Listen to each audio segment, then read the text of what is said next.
哪有什么慢性咽炎，只不过是痰气郁结了。一个经典方，成本不到3块钱。慢性咽炎在中医上叫梅核气。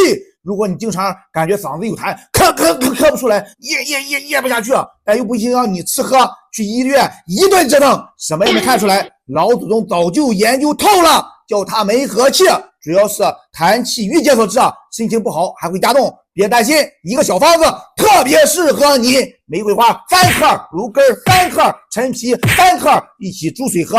这杯水能够疏肝理气，通畅肺气，行气化痰，适合于痰气郁结所致的慢性咽炎的朋友。你记住了吗？